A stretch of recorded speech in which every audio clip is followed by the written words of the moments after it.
ओम नमो भगवते वासुदेवाय।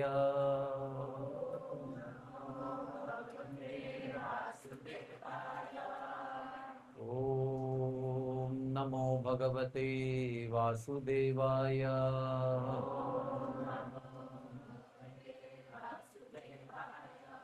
ओम नमो भगवते वासुदेवाय।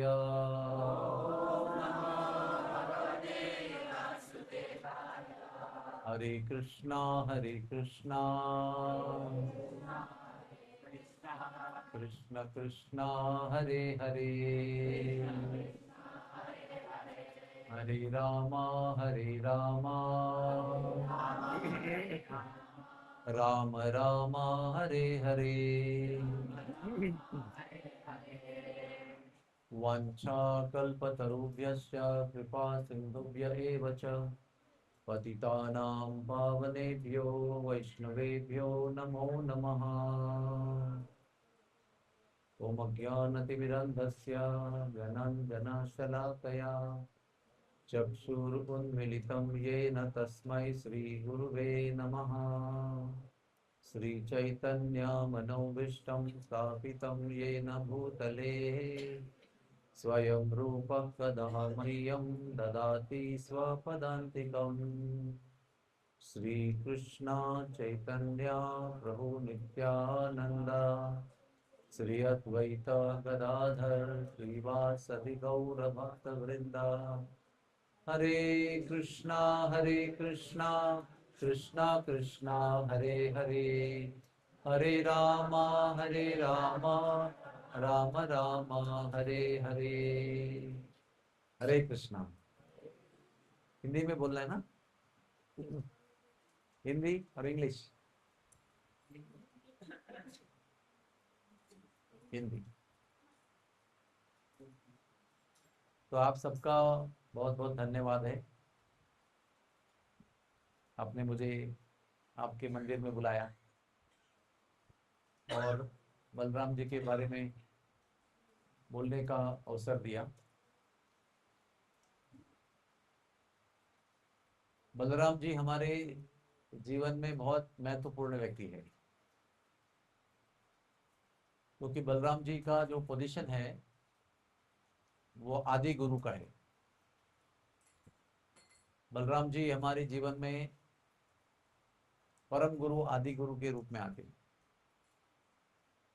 और इनका इतिहास ऐसा है कि बलराम जी बनने के पहले ये लक्ष्मण के रूप में आए थे, प्रभु रामचंद्र के छोटे भाई के रूप में। तो प्रभु रामचंद्र के रूप में भाई के रूप में जब आए तो प्रभु रामचंद्र की बहुत सेवा किया। इतना सेवा किया कि 14 साल वनवास में रात को सोए ही नहीं वो। कभी कभी डिफिकल्ट लगता है समझने के लिए, ऐसे कैसे हो सकता है? 14 साल 365 दिन नो स्लीप, थोड़ा एक्सेप्ट करने के लिए मुश्किल है जरा।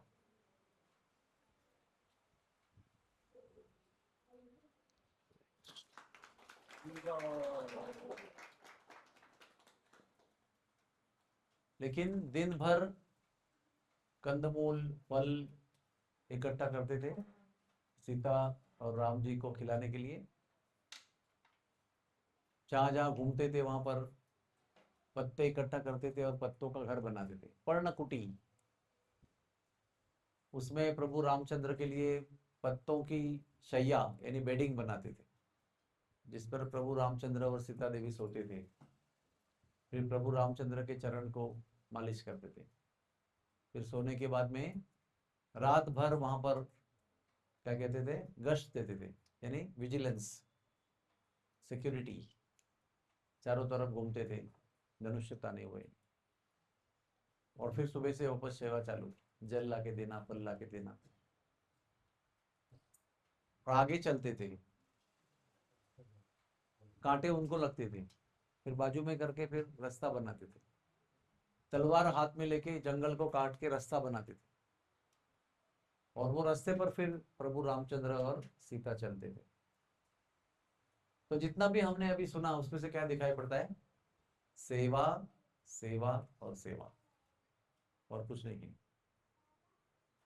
लक्ष्मण जी ने प्रभु रामचंद्र के इतना आज्ञा पालन किया, इतना सेवा किया।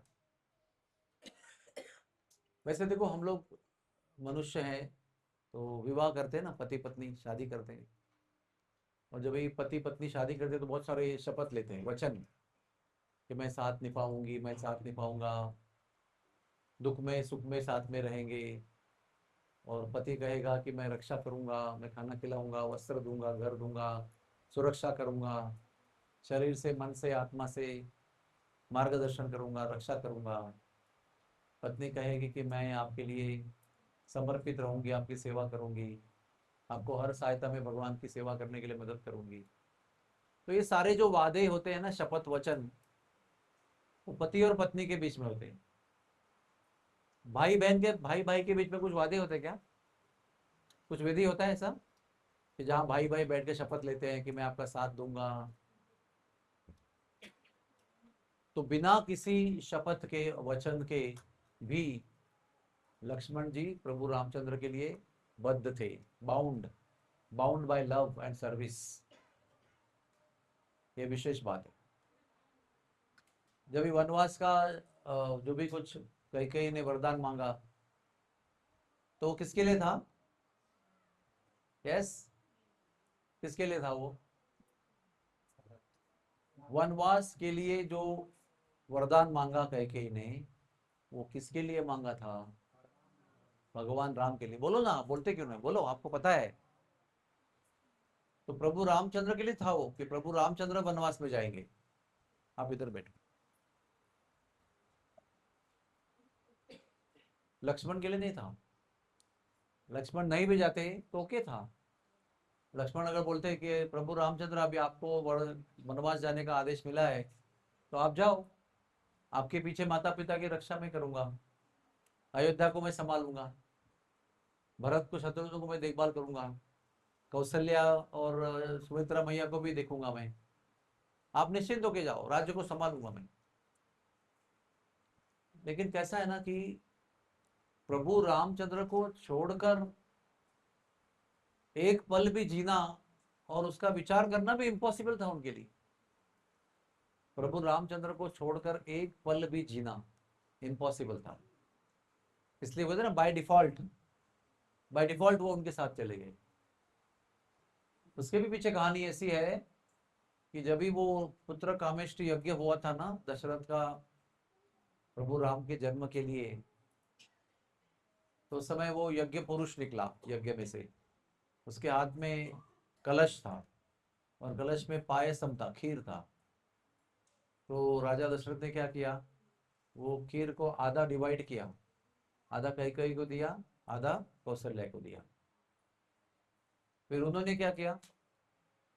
उसका आधा आधा किया, इसका आधा, उसका आधा, और वो सुमित्रा को दिया। तो जो कैकेयी का आधा था, उसमें से कैकेयी को शत्रुघ्न हुआ, भरत हुआ, और सुमित्रा को शत्रुघ्न हुआ। लेकिन कौशल्या जी का जो आधा था, वो आधे से राम का जन्म हुआ, और बचे हुए आधे से लक्ष्मण का जन्म। इसलिए राम लक्ष्मण का ज्यादा प्रेम है, भरत शत्रुघ्न का भी बहुत ज्यादा लगाव है। शत्रुघ्न ने भी कभी भी भरत का साथ नहीं छोड़ा। भरत जो भी कर रहा है उसके पीछे है वो। यहां तक कि प्रभु रामचंद्र के चरणों के ऊपर भी देखा नहीं उसने कभी, भरत ने, क्योंकि उनको डर था कि प्रभु रामचंद्र के मुख का दर्शन करूंगा तो प्रभु रामचंद्र से आकर्षित हो जाऊंगा और भरत को छोड़कर उनकी सेवा में लग जाऊंगा। तो ये नहीं होना चाहिए, इसलिए वो केवल प्रभु रामचंद्र के चरणों को देखते थे। और लक्ष्मण जी सदैव प्रभु रामचंद्र के ही साथ में रहते थे। वनवास चले गए, इतना सेवा किया। जब प्रभु रामचंद्र लौट के आए ना, तो राज्याभिषेक हुआ, तो राजा बने। तो पहला दरबार लगा, असेंबली, मंत्रियों का दरबार लगा, उसमें लक्ष्मण जी बैठे हुए थे। और लक्ष्मण जी ने दरबार शुरू होते ही जोर से जमाई दिया, क्या बोलते हैं उसको, यॉर्निंग, तो बहुत लोग बोले कैसा है ये, कोई एटिकेट नहीं है, कोई शिष्टाचार नहीं है, कोई मैनर्स नहीं है, पहले दरबार में जमाई दे रहा है। तो साधुओं ने बोला अरे आप लोगों को पता नहीं है, 14 साल सोया नहीं वो, अभी वो फ्री हो गया है, अभी टेंशन नहीं उसको। 14 साल सदैव सतर्क था वो, चिंतित राम के प्रति। आज वो टेंशन फ्री हो गया, इसलिए नींद आ रही है उसको।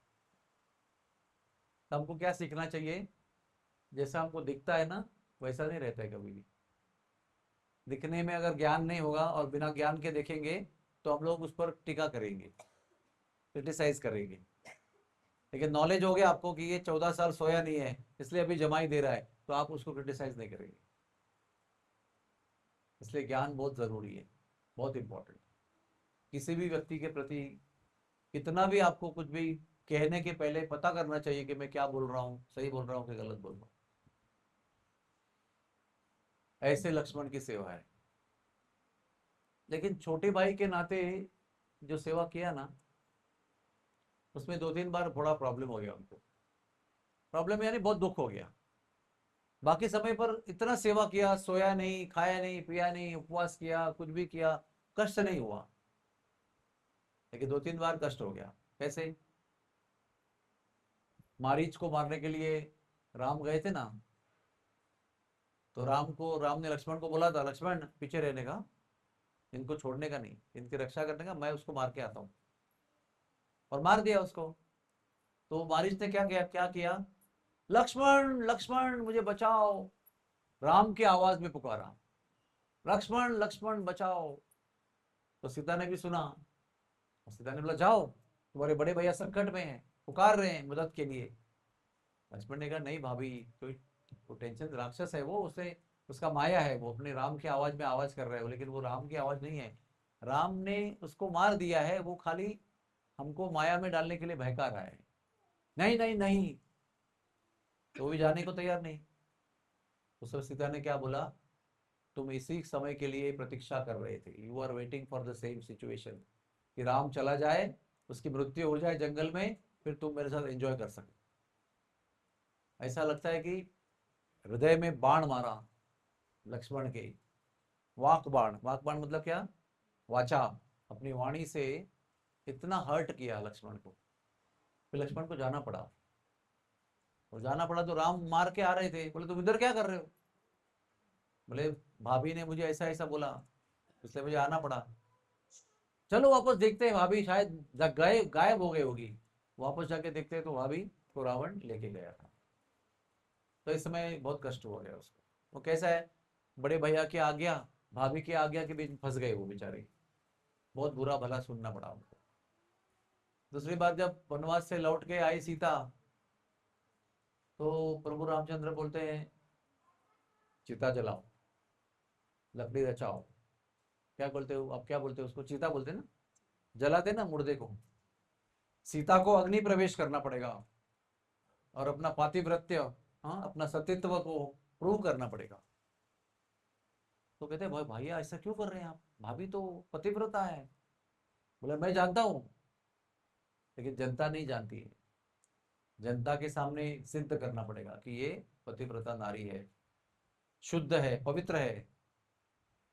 तभी अपने हाथ से चिता रचाया, आंखों में नदियां बह रही थी अश्रु की। उसको इच्छा नहीं थी कि ऐसा किया जाए, लेकिन बड़े भैया की आज्ञा है तो क्या करें, आज्ञा पालन करते हैं, लेकिन दुख हो रहा है बहुत।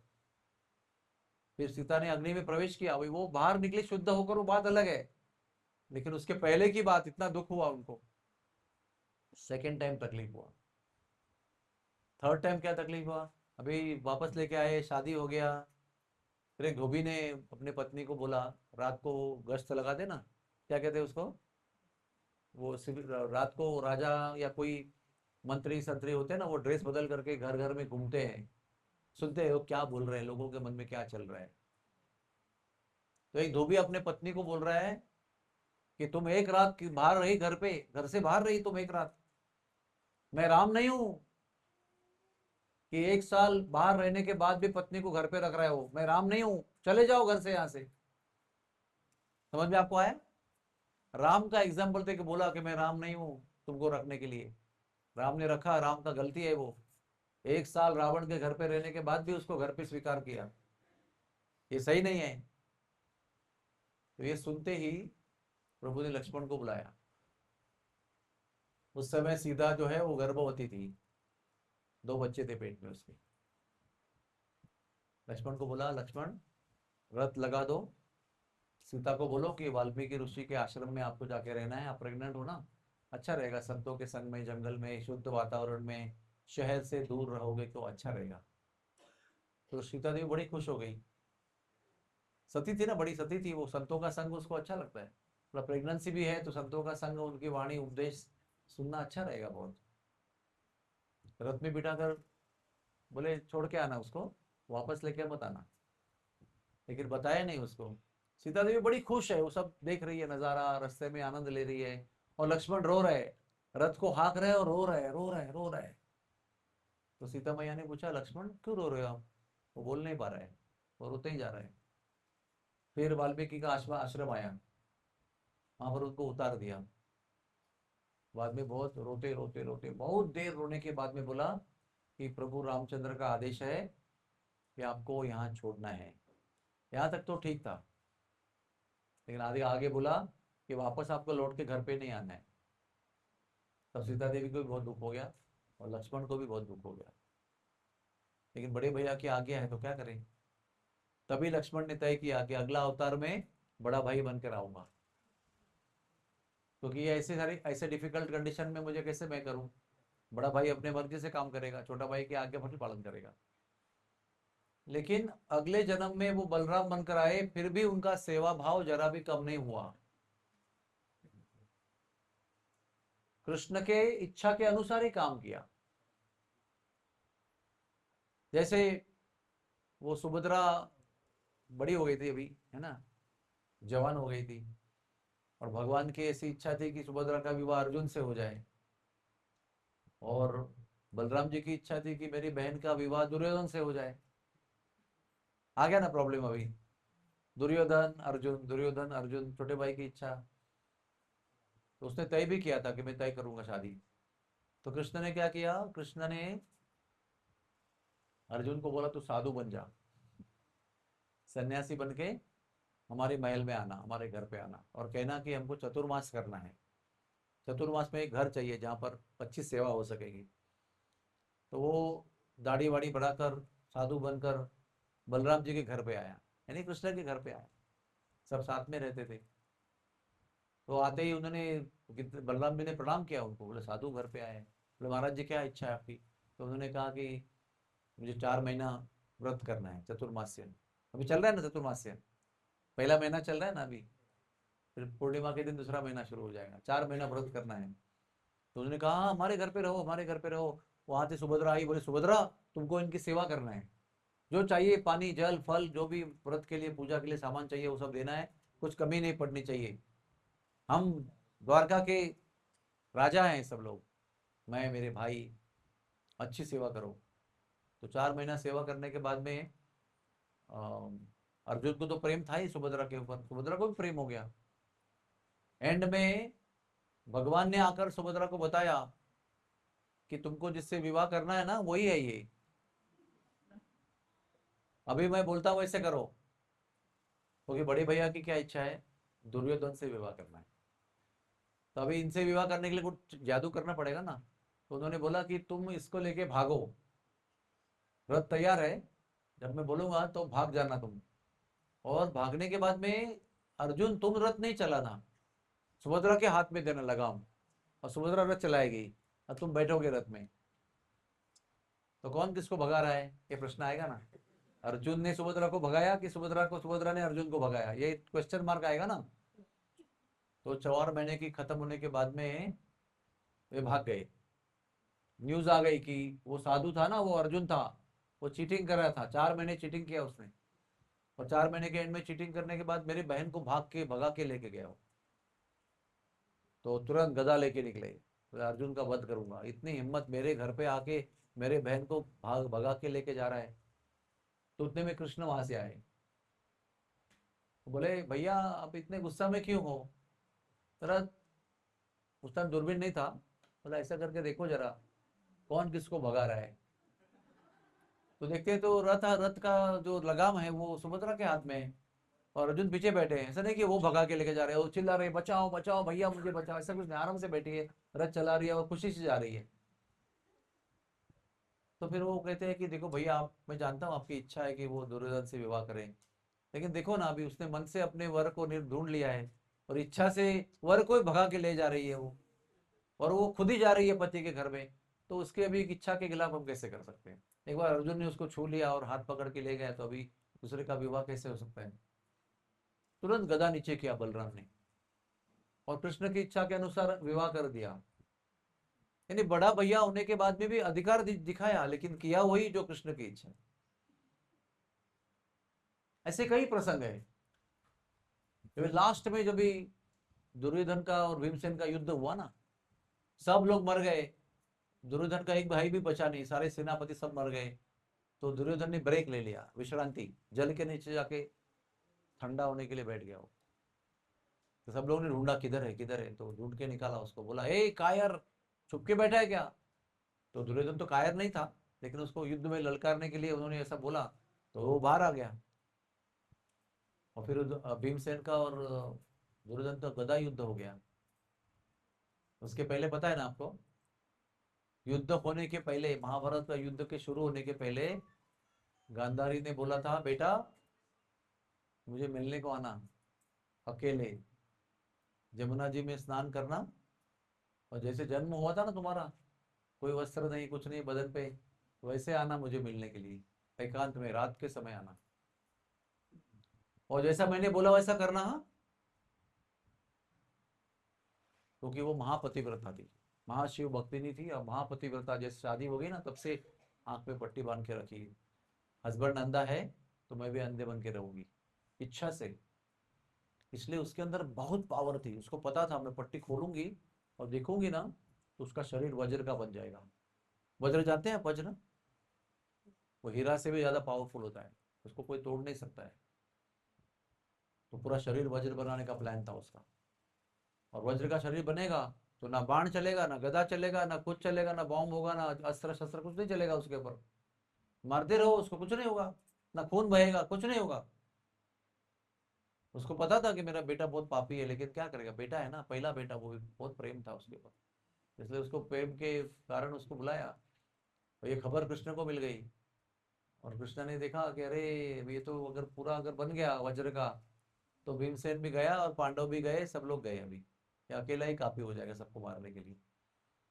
तो वो रास्ता में उनको मिले, वो नदी में स्नान करके एकदम बिना वस्त्र पहने हुए अकेला जंगल से जा रहा है अपने माता के कुटी पर, यानी महल में।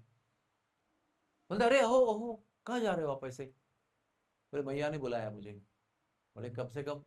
अरे ऐसे कैसे बुलाया? बोले भैया ने बोला है कि बिना कपड़ा पहन के आना है स्नान करके। अरे वो महापतिव्रता तुम्हारी पत्नी माता जो है, वो महापतिव्रता है, वो महासती है, वो शिव भक्ति नहीं है, कम से कम गुप्त अंग को तो कवर करो। बोले अभी तो कपड़ा वपड़ा सब छोड़ के आया, मैं भी क्या करूं? तो बोले पेड़ का पत्ता काटो और लगाओ इधर। बोले ये आइडिया अच्छा है, मुझे ध्यान में नहीं आया था कि अरे मेरी माता इतनी पतिव्रता नारी है, और मैं अभी छोटा बालक थोड़ी हूँ, मैं तो बड़ा पुरुष हो गया हूँ। Thank you Krishna, thank you very much. ऐसा करके अपना जग इधर कमर कमर पे पट्टा, कपड़ा लगा दिया, पत्ता लगा दिया पेड़ का, और फिर वो गए अपने अंदर घर पे। तो उसकी माता ने बोला आ गए पुत्र तुम, जैसा बताया वैसे आए ना तुम? तो उसको लगा कि जो मैंने किया है सही किया है, कृष्ण ने आके रास्ते में अच्छा एडवाइस दिया मुझे। बोला हाँ जैसा आपने बताया वैसे आया है। अभी पट्टी खोलूं मैं? हाँ पट्टी खोल। तो पट्टी खोला, और उसको यहाँ से लेकर नीचे देखना आरंभ किया। जहां जहां नजर पड़ी उसकी, वो सारा शरीर वज्र का हो गया, और वो नीचे तक गई, पूरा पैर तक देखा, और वापस पट्टी लगा दिया। कहते बेटा तुमने जिंदगी भर मेरा कुछ सुना नहीं, जिंदगी भर जो भी मैंने बताया तुमने कभी भी सुना नहीं, उसका उल्टा ही काम किया। कम से कम आज तो सुनना चाहिए था, तो बच जाते तुम। अभी तुम्हारा जो भाग तुमने ढक लिया पत्ते से, वो वज्र नहीं बना, वो भी कमजोर रहेगा, बाकी सारा शरीर वज्र का बन गया। तो दुर्योधन क्या बोलता है, अरे भैया मेरा भीमसेन का तो गदा युद्ध होगा ना, तो गदा युद्ध में कमर के नीचे नहीं मारते हैं, तो फिर मेरा विजय निश्चित है। हमारा गदा युद्ध होगा तो फिर अर्जुन को भीमसेन को ही मरना है, मुझे नहीं मर सकता मैं। तो अभी महाभारत का सब युद्ध समाप्त होने को आया, अभी भीमसेन का गदा युद्ध चल रहा है। अभी क्या आपको एक्सपेक्टेड क्या है? भीमसेन 10,000 हाथी के बल से, हाँ, लाखों किलो की गदा, लोहे की गदा लेकर पूरे बल के साथ मार रहा है उसको। और दुर्योधन हा हा हा करके जोर जोर से हंस रहा है, बोलता है और बलपूर्वक मारो, और बलपूर्वक मारो, और जोर जोर से हंस रहा है। भीमसेन को समझ में नहीं आ रहा है, 10,000 हाथी के बल से, लाखों किलो की गदा से प्रहार कर रहा है वो, और दुर्योधन खाली हंस रहा है। कुछ भी जख्म नहीं है, कुछ भी दर्द नहीं है, कुछ नहीं है, और मारो बोल रहा है। बहुत मारता है उसको, और थकने लगता है खुद मार मार के, और वो जोर जोर से हंसने लगता है, और मारो और मारो। तो वो कृष्ण की ओर देखता है, कृष्ण ऐसे ऐसे जंगा में हाथ मारते हैं, यानी जंगा पर मारो। तो भीमसेन कहता है कि नहीं नहीं, ये तो युद्ध का नियम ऐसा नहीं है, मैं उसको जंगा पर मार के हरा नहीं चाहता, मैं उसको रूल्स रेगुलेशंस नियम पालन करके हराना चाहता हूँ, ताकि मैं ये सिद्ध करना चाहता हूँ कि मैं दुर्योधन से ज्यादा बड़ा बलवान योद्धा हूँ। यही मौका है मुझे, ये महाभारत का युद्ध है, छोटा मोटा युद्ध नहीं है।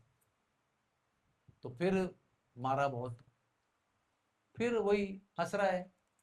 और अर्जुन भीमसेन थकते जा रहा है, क्योंकि अल्टीमेटली वो भी एक इंसान है ना, उसके अंदर 10,000 हाथी का बल है, लेकिन उसके अंदर भी एक लिमिट है ना, कितना देर मारेगा। बार बार कृष्ण की ओर देख रहा है, बार बार कृष्ण जंगा को हाथ मार रहे हैं, वो नहीं नहीं कर रहे हैं। फिर फाइनली कृष्ण बोलते हैं, फिर लड़ते रहो और हारते रहो, वो हंसते रहेगा और तुमको मार देगा। जिंदगी भर अभी लड़ते रहो, कोई एंड नहीं होगा उसका। तो फिर भीमसेन समझ जाते हैं कि अभी इसका शरीर वज्र का है, तो उसको मारना मुश्किल है। तो जो पार्ट वज्र का नहीं बना है, वहां पर गदा से प्रहार करते ही, 10,000 हाथी के बल से, लाखों किलो की गदा से प्रहार करते ही आकाश में कई किलोमीटर उड़ता है वो। और उसका ये पार्ट है ना, पूरा छिन्न विच्छिन्न, पूरा मसल स्नायु खून सब पूरा छिन्न विच्छिन्न होके भूमि पर गिर जाता है। इतना शरीर में क्षति है उसके कि वो हिल नहीं सकता है, और इतना दर्द है भयंकर, बाकी सारा शरीर वज्र का है। और उसी समय बलराम जी लौट के आते हैं। आपको महाभारत की कथा नहीं बता रहा हूँ, बलराम के बारे में बता रहा हूँ। उस समय बलराम जी लौट के आते हैं। तो बलराम जी का इंडिपेंडेंस क्या है, बड़े भाई को होने के नाते? युद्ध होने जा रहा है महाभारत का, पूरी दुनिया जो है ना वो डिवाइडेड है, या तो पांडव के पक्ष में या तो कौरव के पक्ष में, कोई बीच में नहीं है। खाली औरतें बच्चे बूढ़े लोग घर पे हैं, लेकिन जितने क्षत्रिय हैं वो सब डिवाइड है। कोई ऐसा नहीं कि मैं कुछ नहीं करूंगा, मैं इधर भी नहीं उधर भी नहीं, मैं देखूंगा क्या हो रहा है, नहीं, पूरी दुनिया डिवाइडेड थी। अभी बलराम जी का प्रश्न था कि बलराम जी कौन से पक्ष में जाएंगे, पांडवों में जाएंगे, कौरव में जाएंगे। अब बलराम बड़े भाई है, उसको आदेश देना मुमकिन नहीं है कृष्ण को, खाली बोल रहे भैया आप क्या करोगे।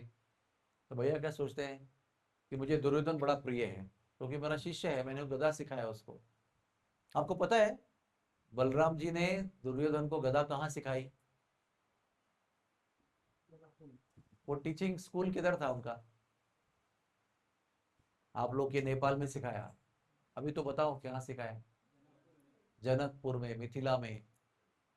मिथिला में बलराम जी गए थे, तभी ये भी पहुंचा उधर, और रिक्वेस्ट किया कि आप मुझे गदा सिखाओ। ऐसा सेवा किया बलराम जी का दुर्योधन ने, क्या बताएं। बलराम जी कैसे ना, बड़े भोले भाले हैं, बड़े दिल के नरम और बड़े प्रेमी हैं, करुणा वाले हैं। इतना सेवा करके प्रसन्न किया, तो बोला क्या चाहते हो दुर्योधन?" तो बोले आपसे गदा सीखना है मुझे, क्योंकि उसको पता था कि बल में 10,000 हाथी का बल जो है वो भीमसेन में है, और मैं अगर गदा में एक्सपर्ट हो जाऊंगा, कला में, तो मैं भीमसेन को मार सकता हूँ। आप ऐसा बोला नहीं उनको, लेकिन मन में उसका था, तो उन्होंने उसको सिखाया। और बाद में उसका ट्रेनिंग पूरा होने के बाद में बलराम जी ने बताया कि वर्ल्ड में आज के तारीख में तुम्हें गदा में हराने वाला कोई नहीं होगा। इतना अच्छा गदा सिखाया उसको। तो अभी बोलते मेरा ही शिष्य है, बहुत प्रिय है मुझे, और पांडव भी मुझे बहुत प्रिय है, तो यहाँ जाऊंगा तो दुर्योधन को दुख हो जाएगा, और कौरव के पक्ष में जाऊंगा तो कृष्ण और पांडव नाराज हो जाएंगे, तो मैं अभी बाय बाय करता हूँ, चले जाता हूँ। अगर छोटा भाई होता ना तो कृष्ण बोल दे उसको, राम बोल दे कि आ जाओ मेरे पक्ष में, मेरी आज्ञा है तुम्हें इधर मेरे पक्ष में युद्ध करो। लेकिन बड़ा भैया है तो इंडिपेंडेंस है, स्वतंत्र है वो, बोले मैं पिलग्रिमेज जाऊंगा, तीर्थ यात्रा करूँ। पूरा इतना दिन युद्ध हुआ ना, पूरा तीर्थ यात्रा में घूम रहे, कहाँ कहाँ गए। हमारा मुंबई में हॉस्पिटल है ना मीरा रोड का, उधर से गुजरे हैं बलराम जी। और हमारा और एक हॉस्पिटल है वसई में, वहां पर भी बलराम जी गए हैं, उसका नाम है शुरपारा क्षेत्र, वहां पर हमारा दूसरा हॉस्पिटल है।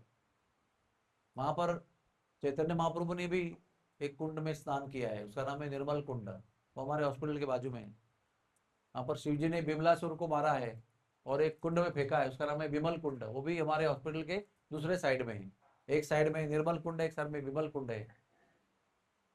तो वो घूम रहे हैं, और पूरा घूम के उसको मालूम पड़ता है कि अब युद्ध समाप्त हो रहा है।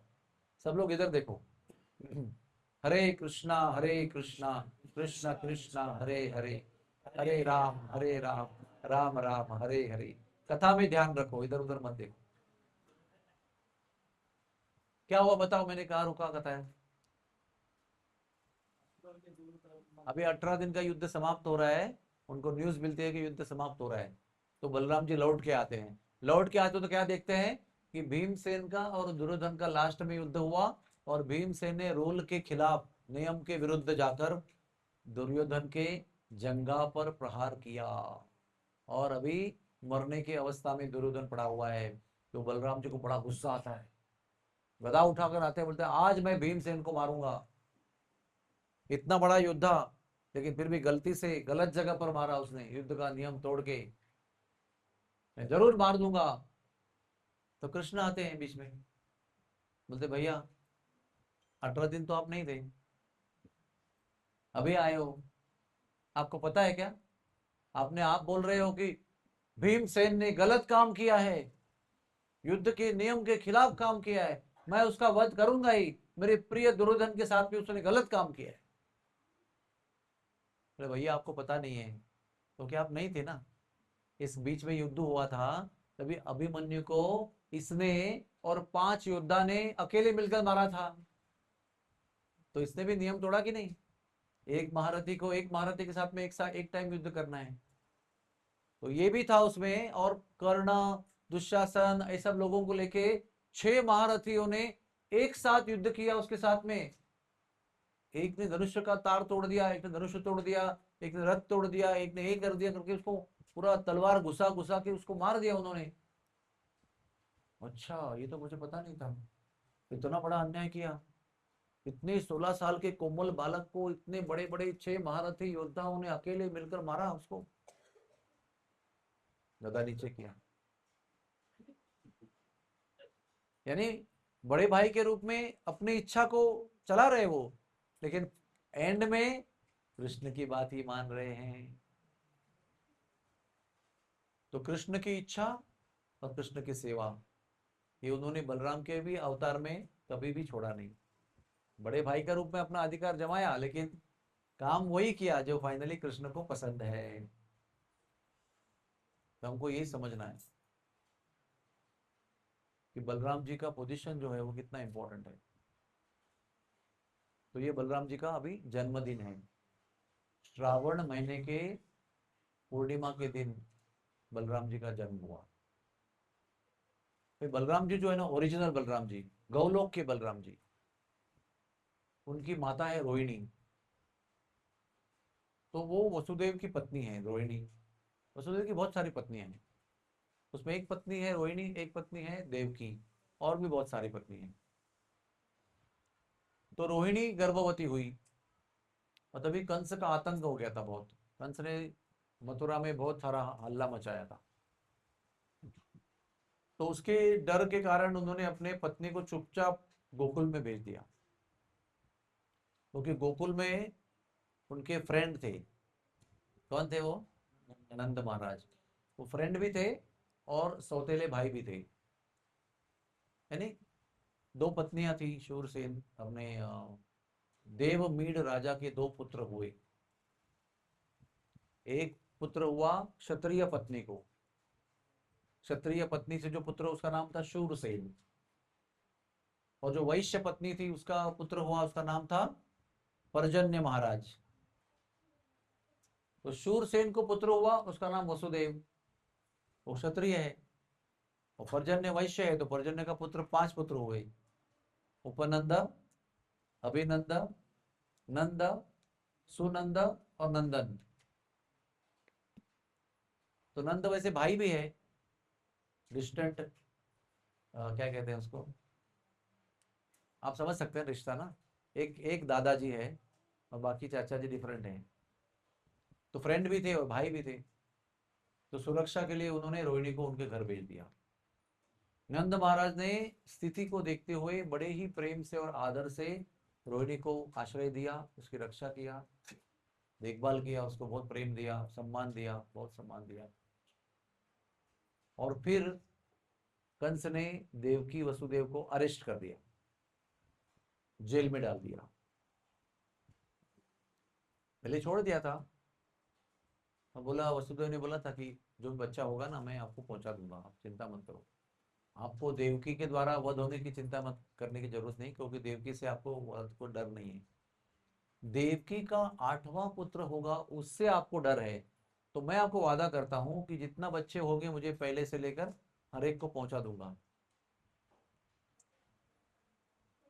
और कंस ने मान लिया। क्यों मान लिया? कंस को अगर बुद्धि होती तो कहता कि अरे अभी वाइफ को बचाने के लिए कुछ भी बोल रहा है तू, बाद में बच्चे को लाके देने वाला नहीं है। लेकिन उन्होंने फिर भी मान लिया, क्योंकि वो बोलने वाला वसुदेव था। वसुदेव पूरे वर्ल्ड में फेमस थे अपने सत्य वचन के लिए। जैसे थे ना युधिष्ठिर महाराज, वैसे वसुदेव थे। वसुदेव ने कुछ बोला मतलब वो करेगा, ऐसा नहीं कि वो खाली झूठ मूठ के लिए, बीवी को बचाने के लिए कुछ भी करेगा, ऐसा नहीं। वसुदेव ने वचन दिया, तुरंत तलवार नीचे करके कंस चला गया। और वसुदेव पहला बच्चा लेके गया था उनके पास, तो प्रूव कर दिया कि मैं जो बोला वो सही बोल रहा हूँ। तो उसको देखकर कंस बहुत इंप्रेस हो गया, बोले वाह क्या बात है, अपने शब्द को, वचन को निभाने के लिए बालक को भी देने को तैयार है। बोलते नहीं नहीं, बालक मुझे नहीं चाहिए, इससे मुझे डर नहीं है। 8वें बालक से डर है मुझे, इसको ले जाओ आराम से रखो, 8वां होगा तो लेके आओ। फिर नारद मुनि गए, थोड़ा सा दिमाग में हाथ घुमाया उसके, है ना, समझाया उसको, अरे तुमको पता नहीं है कौन सा भी 8वां हो सकता है, ये पहला हुआ वो 8वां हो सकता है, उल्टी गिनती करेंगे तो 8वां पहला होगा, पहला 8वां होगा, ऐसा कुछ गोल गोल घुमा के बताया। तो कंस डर गया, बोला सही बात है। पता है आपको कंस ने तभी नारद मुनि को क्या बताया? कंस नारद मुनि को बोलता है, आज मुझे समझ में आया कि गुरु की जरूरत कैसी होती है, आज समझ में आया कि गुरु क्यों होना चाहिए। ऐसा टाइम पे आके समझाया ना मुझे, बचाया। उस समय वापस आके वो पहले बालक को मार दिया और दोनों को अरेस्ट कर दिया। फिर एक एक बालक हो गया, 6 बालक को मार दिया। फिर 7वें बालक का जन्म जब भी होने वाला था, तो वो भगवान बलराम जी के जो अंश अवतार हैं, कौन है वो? अनंत शेष, जो बलराम जी के ऐश्वर्य का हिस्सा है। ओरिजिनल जो गोलोक वृंदावन के बलराम जी हैं, वो अभी कहाँ पर है? रोहिणी के गर्भ में है, गोकुल में बैठे हुए हैं। और यहाँ पर उनका ही अंश जो है अनंत शेष, वो देवकी के 7वें गर्भ के रूप में आए। कृष्ण ने योगमाया को बुलाया और बोला, ये जो मेरे बड़े भैया है ना अनंत शेष, 7वें गर्भ के रूप में मेरे मैया के पेट में आएंगे, आप उनको ट्रांसफर कर देना और रोहिणी के गर्भ में भेज देना। आपको पता है कि ऐसे भगवान ने ऐसे क्यों किया? उसका कारण है, क्योंकि 6 बालक को जैसे मारा, 7वें बालक को मारने के लिए भी आएगा ना वो। और 7वां बालक कोई साधारण व्यक्ति नहीं है, स्वयं अनंत शेष है। एक फुटकार मारेगा ना तो कंस का वही वध हो जाएगा। लेकिन लिखा है स्क्रिप्ट में कि मेरे हाथों उसका वध होने वाला है, तो वो जो लिखा हुआ है वो कैंसिल ना होना चाहिए। इसलिए उन्होंने क्या कहा कि बलराम जी का कंस का दर्शन ना हो तो अच्छा है। दर्शन कब होगा? जब जन्म होगा, तो कंस आएगा और दर्शन होगा, और कंस ने अगर मारने का प्रयास किया तो उधर ही अनंत शेष उसको खत्म कर देंगे, तो पूरी स्टोरी लिखी है वो फेल हो जाएगी। इसलिए उन्होंने योग माया के द्वारा उसको सातवें गर्भ को देवकी के गर्भाशय से ट्रांसफर किया और रोहिणी के गर्भ में डाला, तो ये अनंत शेष जो है वो बलराम जी में विलीन हो गए। अनंत शेष ओरिजिनल बलराम में जाकर एक हो गए, यानी अनंत शेष ने बलराम जी के शरीर में प्रवेश किया। वो वही बलराम जी है वो, लेकिन बलराम जी का ऐश्वर्य है, बलराम जी का शक्ति, बलराम जी का बल जो है वो अनंत शेष है। तो फिर योगमाया ने काम किया, तो भगवान ने योगमाया को वरदान दिया कि तुमने मेरी सेवा की है, इसलिए तुम मेरी बहन बनोगी, मेरे साथ यशोदा मैया के गर्भ में रहोगी तुम। यशोदा मैया वहां पर अलग से प्रेग्नेंट हो गई है गोकुल में, यहाँ पर 8वें गर्भ के रूप में कृष्ण आए हैं।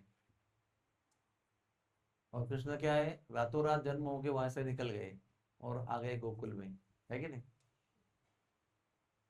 तो जिस दिन वो अनंत शेष को 7वें गर्भ के रूप में ट्रांसफर किया गया, वो दिन नाग पंचमी का दिन था, उस दिन वो ट्रांसफर हुए। इसलिए नंदगांव में बलराम जयंती नाग पंचमी को मनाई गई, हो गई। कौन सा दिन था वो, याद है आपको, कौन सा डेट था नाग पंचमी का। तो नाग पंचमी के दिन बलराम जी के जन्मदिन का उत्सव नंदगांव में मनाया गया।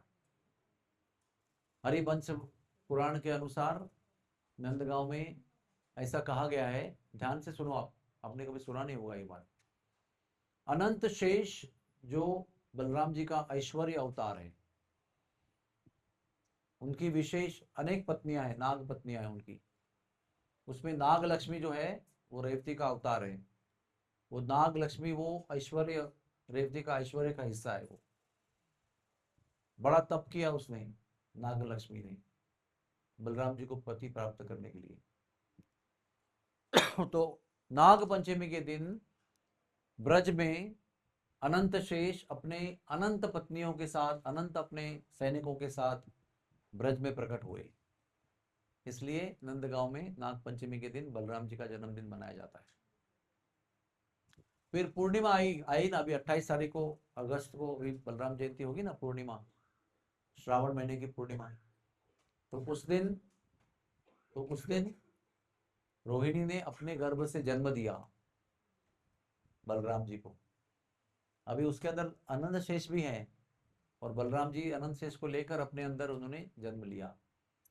इसलिए उस दिन हम लोग सब गौड़िया मंदिर के लोग जो है, गौड़ी संप्रदाय के लोग हैं, या वृंदावन के जो निम्बार्की हैं, पुष्टि मार्गी हैं, जितने भी मंदिर हैं बड़े बड़े, वो सब जगह पर बलराम जी का जन्मदिन श्रावण पूर्णिमा को मनाते हैं। और एक तीसरा भी बर्थडे मनाते हैं उनका, बलराम जी का 3 बर्थडे मनाते हैं।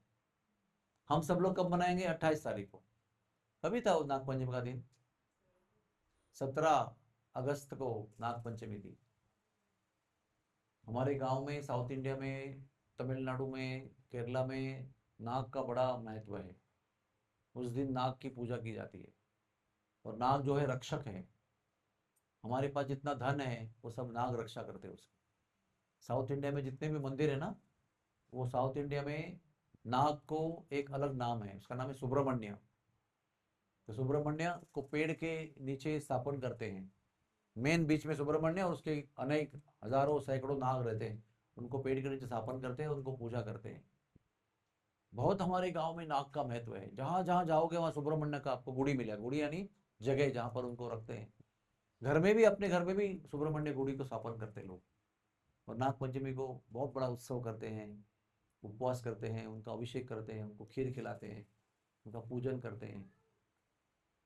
तो वो श्रावण पूर्णिमा का दिन। अभी आपको पता है ना कि जब कृष्ण भगवान अपनी ब्रज की लीला समाप्त करने के बाद अक्रूर जी आए, और कृष्ण बलराम को लेकर कहाँ गए, बोलो, मथुरा गए ना वहां से लेके। तो जब मथुरा चले गए, तो वहां पर उन्होंने कंस को मारा, कुबेला पीठ को मारा, बहुत लोगों को वध किया। और यहाँ पर गोपियां, माता पिता सब व्याकुल हो गए, अरे तो गया 2 दिन बोल के गया था, आया ही नहीं वापस। जब निकल रहा था तो सब लोगों ने रोका उनको, सबको बोला परसों आऊंगा, सबको बोला, दोस्तों को बोला, माँ को बोला, पिताजी को बोला, गोपियों को भी वही बोला, बोला परसों आऊंगा, क्योंकि कल का दिन में धनुर्यज्ञ है। वो धनुर्यज्ञ नहीं, कंस के पास धनुष था एक, परशुराम ने दिया हुआ धनुष था, उसका हर साल वो एक यज्ञ करता था, धनुर्यज्ञ। और धनुर्यज्ञ के उपलक्ष्य में कुश्ती, अखाड़ा, मल्ल विद्या सब करता था वो। एक फेस्टिवल है ना, फेस्टिवल में कुश्ती भी होता है और कंपटीशन भी होता है, बहुत सारा काम होता है। तो कंस ने खास करके कृष्ण बलराम को कुश्ती देखने के लिए बुलाया, तो अंगरूर जी लेके गए उनको, और वह कंस का वध हो गया, लेकिन लौट के नहीं आए, क्योंकि माता पिता को मिले, देवकी वसुदेव को जेल से रिहा किया, और कृष्ण भगवान ने माता पिता को पूछा, अरे भैया जैसे जन्म हो गया एक ही बार दूध पी के मैं चला गया था, और आज 12 साल के बाद लौट के आ रहा हूँ, आपके प्रति कुछ सेवा नहीं की हम लोग ने, आपके पास रहे ही नहीं, वो गोकुल में रहे, अभी इतने साल के बाद में लौट के आए, तो आपको दर्शन हो रहा है, आप हमको देख रहे हैं, मैं आपको देख रहा हूँ, तो मेरे लिए क्या आज्ञा है बताओ, आपको जो भी इच्छा है मैं पूरी करूंगा। तो देवकी वसुदेव ने क्या बोला, अरे तुम तो एक ही बार दूध लेके चले गए थे, तुम्हारा हमने कोई संस्कार ही नहीं किया, कोई विधि नहीं किया, कितनी विधि होती है जन्म के बाद में, अभी तुम बड़े होके आए हो, अभी तुम्हारा जनेऊ संस्कार नहीं हुआ है, उपनयन संस्कार नहीं हुआ है, गायत्री मंत्र नहीं दिया आपको अभी तक, अभी तक आपको गुरुकुल नहीं भेजा, आपको गुरुकुल भेजना है, गुरु जी के पास विद्या प्राप्त करने के लिए, बहुत सारे काम आपके, हमारे कर्तव्य बाकी है, तो आप यहीं रहो आप। तो नंद बाबा वहां खड़े थे, वो सुन रहे थे, तो मैया का आशीर्वाद लिया, आदेश लिया, वो आदेश जो दिया वो नंद बाबा ने सुना, कि मैया बाबा बोल रहे हैं कि अब यहीं रहो आप। तो कृष्ण जाके पीछे गए, और बाबा बहुत दुखी थे, नंद बाबा, उनको बोले बाबा अभी मैं यहीं रहूंगा, और मेरा विद्या विद्या हो गया ना फिर लौट के आऊंगा मैं, अभी आप जाओ। नंद बाबा को बहुत दुख हो गया, लौट गए, लौट के बहुत दोनों भी दुख किया, नंद यशोदा मैया दुख किया, उनको बर्दाश्त नहीं हुआ कि ये गए थे और अकेले लौट के आए, साथ में गए थे, उनको लेकर गए थे, और उनको छोड़ के कैसे आए तुम, तो बहुत दुखी हो गए, वो बहुत दुखी हो गए। तो बार बार द्वारका में, मथुरा में खबर पहुंचती थी कि भैया बाबा गोपी ग्वाल बाल सब दुखी हैं बहुत। तो कृष्ण ने एक बार बोला, फिर बलराम जी, दाऊ जी, बड़े भैया आप जाओ, मेरा लेटर लेके जाओ, ये मैया बाबा के लिए है, ये दोस्तों के लिए है, और ये गोपियों के लिए है, उनको मेरा प्रणाम बोलना सबको, और कहना कि सॉरी मेरे बहुत सारे काम है, राक्षसों को मारना है, बहुत सारा अगर काम है वो करके मैं जल्दी लौटूंगा, ऐसा करके भेज दिया उनको। तो वो किस दिन पहुंचे उधर, वापस एक बार जब ब्रज में आए, तो वो भाद्रपद महीने के शुद्ध पक्ष की षष्ठी तिथि थी, जिसको आज भी बलदेव छठ कहते हैं, ललिता छठ भी कहते हैं, लेकिन बलदेव छठ कहते हैं उसको। उस दिन वो ब्रज में आए, और वो जहां पर आए उसका नाम क्या है जगह का, बलदेव, उस जगह का नाम ही बलदेव है। एक दूसरा नाम भी है दाऊ जी। वो ब्रज का एंड है, दक्षिण दिशा में लास्ट स्पॉट है वो ब्रज के अंदर, जहाँ बलदेव जी ने प्रवेश किया। तो जब बलदेव जी आए ना, तो बलदेव जी आए, तो नंद बाबा ने क्या किया था, उनको खबर मिल गई थी कि बलदेव जी आने वाले हैं बहुत दिन के बाद में। तो नंद बाबा ने, ध्यान से सुनना, 1 लाख गायों का दूध निकालकर एक कुंड में रेडी रखा था। इतना कितना बड़ा कुंड होगा वो, 1 लाख गाय का दूध निकाल के वहां पर रखा था वो। और जैसे बलराम जी आए उस दिन, बलराम जी का उन्होंने अभिषेक किया उस दूध से, उसी कुंड में खड़ा करके उसी से अभिषेक किया।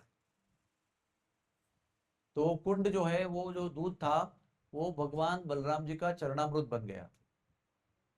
उसका नाम क्या है, किसी को पता है? उस कुंड का नाम है क्षीरसागर कुंड।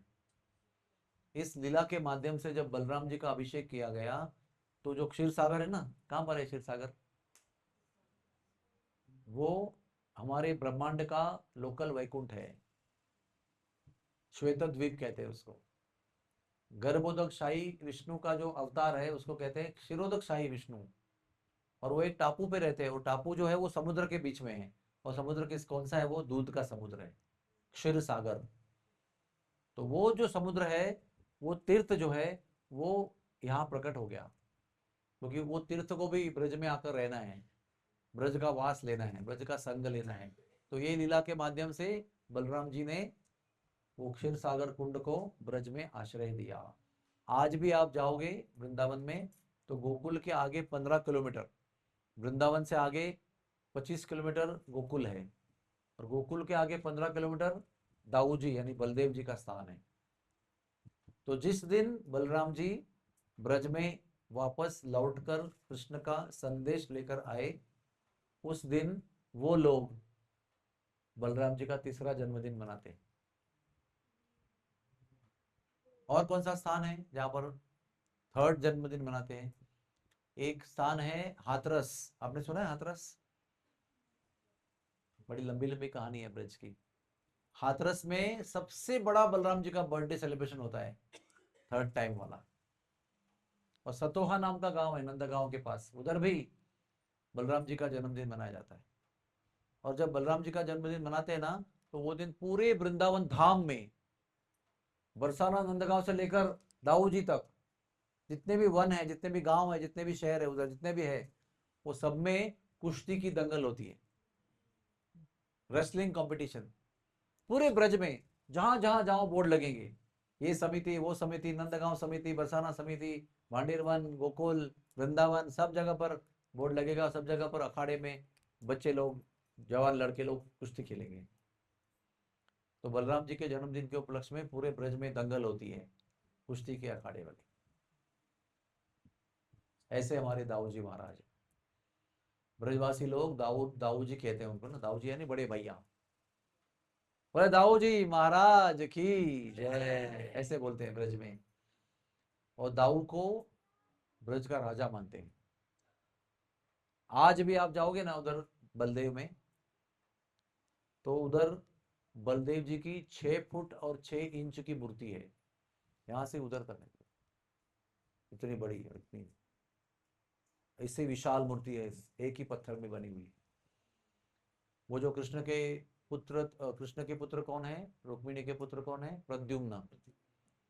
प्रद्युम्न के पुत्र कौन है? अनिरुद्ध। तो अनिरुद्ध के पुत्र कौन है? वज्रनाभ।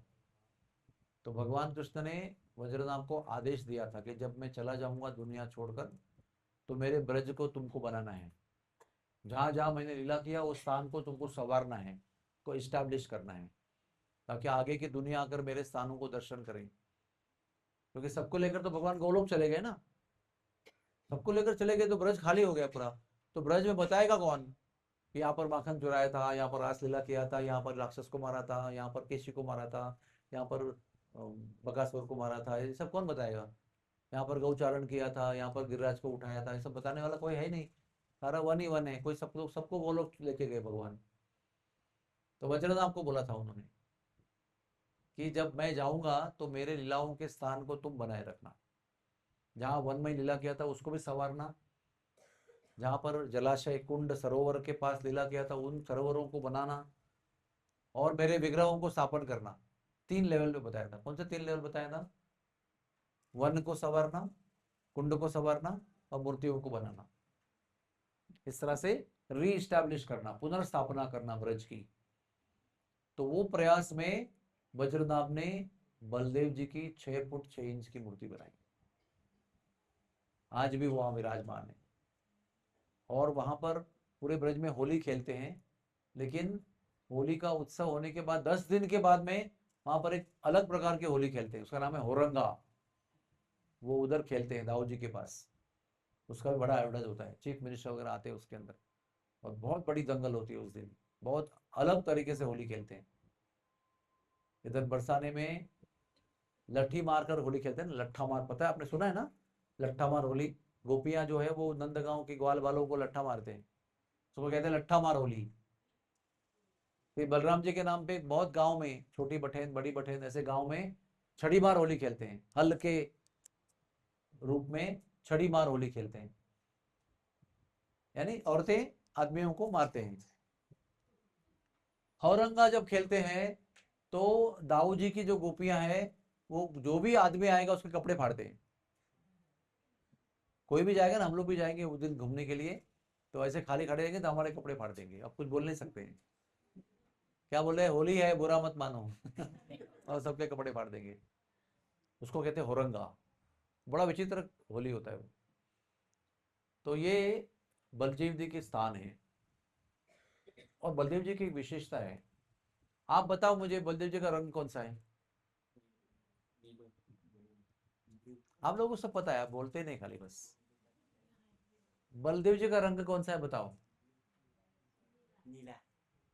ये नीला बोल रहे हैं, आपको क्या बोलना है? हाँ, व्हाइट बोल रहे हैं आप। और किसी को बोलना है कुछ? आगे वाले पीछे बहुत पंडित लोग बैठे हैं, बोलो। बलदेव जी का रंग कौन सा है? श्री राधा लीला माता जी, बोलो। व्हाइट में भी, और मे भी कुछ नहीं होता है। अभी आपको मैं बोलूंगा आपका रंग कौन सा है, मे भी ब्लैक, मे भी व्हाइट, बोल सकता हूँ क्या? फिक्स है रंग उनका तो मे भी कुछ नहीं होता है। शास्त्र में लिखा है कृष्ण का रंग जो है, अभी अभी बादल में देखेंगे ना आकाश में, आपको दोनों मिलेंगे रंग आपको स्पेशल। पानी भरा हुआ बादल है, गाढ़ा रंग होता है उसका, घना रंग होता है, वो कृष्ण का रंग है। घनश्याम कहते हैं उसको, जो घने बादल का तरह है, पानी भरा हुआ बादल। और जो गर्मी के समय आता है ना बादल सफेद रंग का, वो रंग बलराम जी का है, ऐसा लिखा है। ये भी सही है, गलत नहीं है इसमें।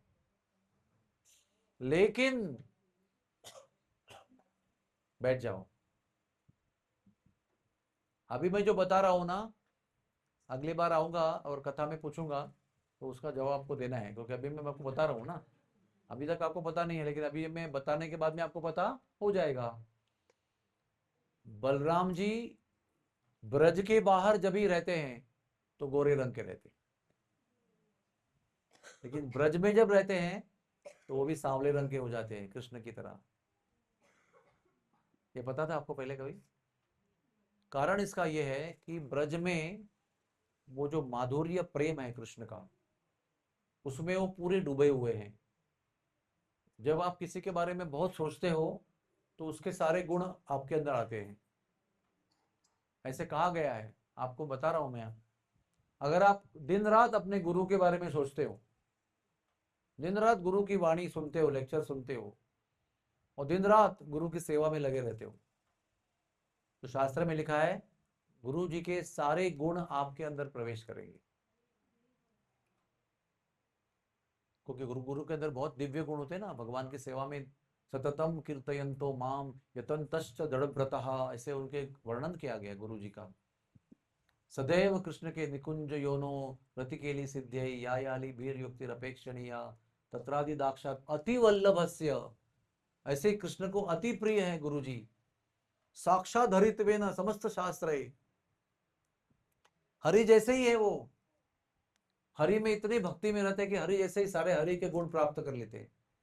वो गुरु जी के बारे में जब आप सोचते हो, आप सेवा करते हो, आप चिंतन करते हो, तो सारे उनके गुण हमारे अंदर भी चले जाते हैं।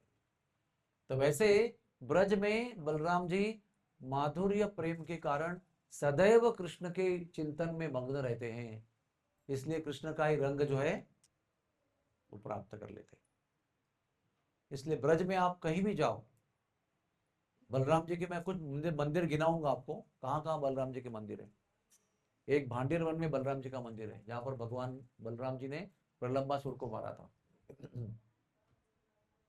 एक भगवान का बलराम जी का मंदिर जो हाथरस में है, एक बलराम जी का मंदिर सतोहा में है, एक बलराम जी का मंदिर नंदगांव में स्वयं है ना, कृष्ण बलराम खड़े हैं ना वहां पर।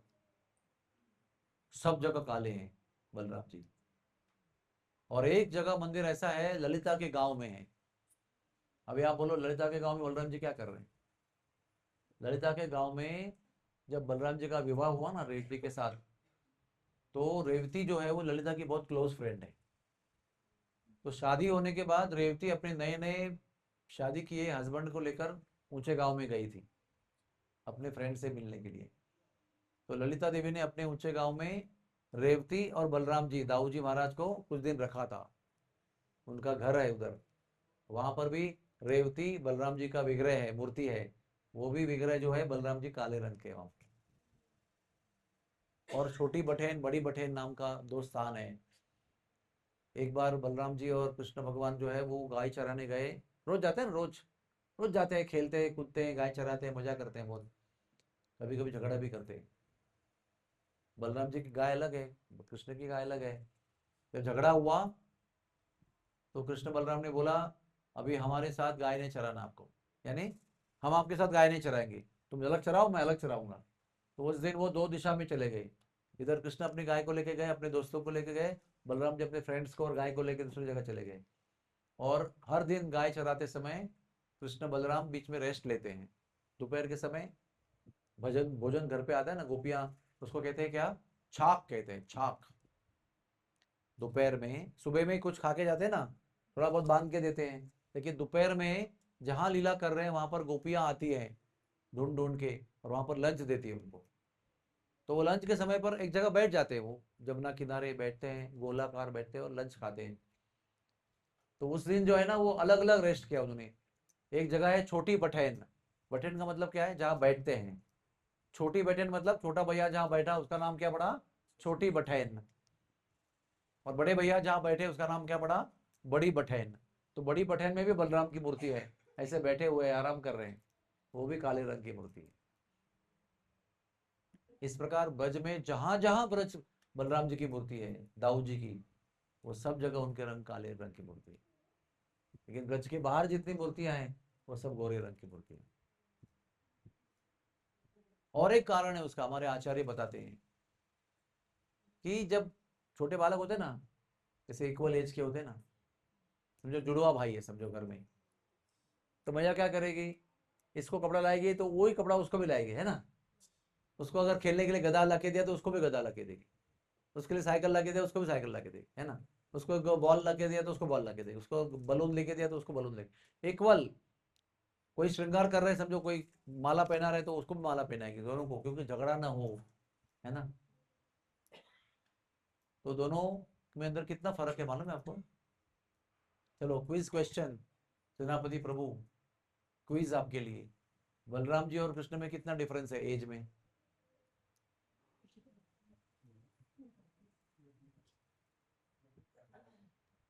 आपके बालक जो है सुरुद, और वो श्री राधे लीला का जो बालक है दुलाल, उसमें कितना अंतर है। 6 मंथ, आपको पता है ना, लेकिन कृष्ण बलराम का नहीं पता है। क्यों नहीं पता है, पता है, हम लोग इतना डीप में सोचते नहीं भगवान के बारे में। समझो आपके घर पे ही कोई आपके सिस्टर को लड़का होता है, और फिर आपको भी लड़का होता है, तो आपको पता होता है ना कितना डिफरेंस है उसके अंदर, है ना। क्योंकि वो आपके घर के, आपका और आपकी सिस्टर का बच्चा है, या आपके कजिन का बच्चा है। उसकी शादी कब हुई, आपकी शादी कब हुई, 6 महीने के बाद में, आपको बराबर मालूम है कितना डिफरेंस था। क्योंकि हमारे परिवार को हम अपना समझ के उनके बारे में सोचते हैं, और सबका बर्थडे भी याद रखते हैं, किसका शादी कभी हुआ, किसका बच्चा कभी हुआ, उसका मेरा बच्चे का डिफरेंस कितना है, सब मालूम है हमको। लेकिन इतना गहराई में हम भगवान के विषय में नहीं सोचते हैं, इतना चिंतन नहीं करते, इतना मेडिटेशन नहीं करते उनके ऊपर। तो अभी इतना बताने का मैं आपको उत्तर बता रहा हूं, आपको ये भूलना नहीं है इसके आगे। बलराम जी कृष्ण से 1 साल 15 दिन से बड़े हैं। जिस साल में कृष्ण का जन्म हुआ, उसी साल 15 दिन पहले बलराम जी का जन्म नहीं हुआ। समझो मेरे बड़े बड़े भैया का बर्थडे समझो 20 अप्रैल है समझो, तो मेरा बर्थडे 30 अप्रैल को है समझो। तो क्या मेरा बड़ा भैया मेरे से 15 दिन बड़ा है क्या, वो तो 16 साल बड़ा है। ईयर डिफरेंट है, तारीख जो है वो खाली 10 दिन पहले है। वैसे कृष्ण का बर्थडे, बलराम जी का बर्थडे जो है, कितना दिन डिफरेंस है उसके अंदर, 1 वीक का डिफरेंस है। 28 तारीख को बलराम जी का बर्थडे आएगा ना, और जन्माष्टमी कभी है, 4 सितंबर को है। कितना दिन का डिफरेंस है, 1 वीक। तो 1 ईयर, यानी पिछले साल बलराम जी का जन्म हुआ था, और उसके नेक्स्ट ईयर कृष्ण का जन्म हुआ है। 1 ईयर 7 डेज। अभी भूलेंगे आप आगे, नहीं भूलेंगे, ठीक है ना। तो ये कृष्ण बलराम का ऑलमोस्ट इक्वल एज है, इसलिए वो माताजी उनको इक्वल कपड़ा पहनते हैं। अब देखो नंदगांव में जाके खड़े रहेंगे ना Krishna Balram, same to same कपड़ा पहनते हैं, सेम श्रृंगार करते हैं, सेम मुरली देते हैं, सेम जो भी कुछ दिया है खिलौना सब सेम टू सेम है, तो झगड़ा करेंगे ना, मुझे नहीं दिया उनको दिया। दूसरा कारण है, तो ये भी सावले रंग के, वो भी सावले रंग के। और एक तीसरा कारण है, तो सावले रंग का क्यों है? क्योंकि ब्रज में हर दिन कंस के तरफ से एक राक्षस मारने को आता था कृष्ण को, और वो जो राक्षस को बेचता था ना कंस ने कृष्ण को देखा है, ना उन्होंने कृष्ण को देखा है। हरे कृष्णा, श्री कृष्ण भगवान की। 5 मिनट में मैं कथा समाप्त करूंगा, ये बात आपको समझना जरूरी है। तो हर दिन कंस की तरफ से एक राक्षस को समझा के भेजता था। अभी ना कंस ने देखा है, ना भेजने वाले राक्षस ने देखा है, तो कुछ तो बोलना पड़ेगा ना, किसको मारना है। गलत मार के आएगा तो वो क्या बोलेगा कि वो सांवले रंग का बालक है, वो मोर पंख पहनता है सर पे, वो मुरली बजाता है, वो पीताम्बर पहनता है, सांवला रंग है उसका, है ना। तो कंस से कृष्ण को बचाने के लिए बलराम जी सांवला रंग धारण करते हैं, ताकि कंस जो है वो कंफ्यूज हो जाए। और वो भी मोरपंख पहनते हैं, वो भी मुरली बजाते हैं, वो भी वैसे ही रहते हैं जैसे कृष्ण रहते हैं। तो तीसरा कारण जो है उनका सांवले रंग का, वो है उनका वात्सल्य, प्रोटेक्टिव, यानी रक्षा करने का भाव है, छोटे भाई की रक्षा। मैया कहती ना, तू बड़ा है ना, उसको संभालना, हाँ वो बहुत नटखट है, वो जमुना में जाएगा तो उसके साइड में खड़ा रहना, उसको जमुना जी में कूदने मत देना, वो फिसल के गिर जाएगा तो जख्मी हो जाएगा। तो जब जमुना जी के पास जाओगे ना, तो तुम कृष्ण के लेफ्ट में रहना, जमुना जी लेफ्ट में होगी, तुम बीच में रहना, ताकि वो उधर से भाग न जाए, संभालना। मैया बता के भेजती है, तुम बड़ा भाई है, तुम्हारा ड्यूटी है छोटे भाई की रक्षा करना, वो बहुत नटखट है, उसको रक्षा करना, मैं तुमको बोल रही हूँ, तुम्हारे रक्षा के कारण मैं भेज रही हूँ उसको, तुम हो इसलिए, तुम पर भरोसा है मुझको। तो ये जो भाव है बलराम जी का, वो वात्सल्य भाव है, इसलिए वो सांवले रंग के हैं। इसे बलराम जी के बारे में बोलने के लिए बहुत है। एक लास्ट बात आपको बताऊंगा जो आपको याद रखना है। बलराम जी ने जितने राक्षसों को मारा है, जिन जिन को मारा है, वो हर एक के अंदर एक दोष है, वो दोष हमारे अंदर भी है, सबके अंदर। तो बलराम जी ने उन राक्षसों को मारा है जिनके अंदर वो दोष है जो नष्ट करने के लिए गुरु की कृपा की आवश्यकता होती है। बाकी जो राक्षस है वो कृष्ण ने मारे, लेकिन जो गुरु हमारे अंदर जो दोष गुरु की कृपा के द्वारा नष्ट होते हैं, वो जिस राक्षस में है उनको बलराम जी ने मारा है। आपको पता है बलराम जी ने किन किन को मारा है? नंबर नंबर 1 किसको मारा? एक तो बोलो कम से कम। प्रलंबासुर, धेनुकासुर, और बोलो विद्वान पंडित लोग बोलो। बकासुर कृष्ण ने मारा, मत मिक्स मत करना आप। विविड गोरिल्ला को मारा, और किसको मारा? Yes, anybody? बलराम जी ने हस्तिनापुर को भी उखाड़ा अपने बल से, हल से हस्तिनापुर को उखाड़ दिया पृथ्वी से पूरा। और एक नगरी है वसंत मालती, उसको भी पृथ्वी से उखाड़ दिया, स्वर्ग लोक में से। ऐसा बल है उनके अंदर। विविध गोरिल्ला को मारा उन्होंने। हाँ, और किसको मारा? प्रलंबासुर का बता दिया, बालक ने बता दिया। तो वो सारे बालक जो राक्षस हैं, उनके अंदर काम वासना, क्रोध, ऐसे सारे दोष हैं जो गुरु की कृपा से नष्ट होते हैं। तो बलराम जी आदि गुरु हैं, वो उन राक्षसों को खुद मारते हैं, और हमारे अंदर जो छुपे वो प्रलंबासुर है, विविध गोरिल्ला है, उसका भी वध करते हैं। तो बलराम जी के बर्थडे के दिन हमको उनकी प्रार्थना करनी चाहिए कि हमारे हृदय के अंदर जो राक्षस रूपी दोष बैठे हुए हैं, हाँ, दोष रूपी राक्षस बैठे हुए हैं, उनका आप नाश करो। और बलराम जी क्या करते हैं, हमारे हृदय में जो काम, क्रोध, लोभ, मद, मोह, मत्सर जो बैठे हुए हैं ना, 6 राक्षस बैठे हुए हैं, उसको गर्भासुर कहते हैं। काम, क्रोध, लोभ, मद, मोह, मत्सर, ये 6 राक्षस बैठे हुए हैं। जब तक ये 6 राक्षस हृदय में बैठे हुए हैं, तब तक कृष्ण हृदय में प्रकट नहीं हो सकते। तो हम बलराम जी को विनती करते हैं कि आप इनको नष्ट करो और हृदय को स्वच्छ करो, तो आपने स्वच्छ करने के बाद में जो स्वच्छ होगा हृदय, उसमें कृष्ण प्रकट होंगे।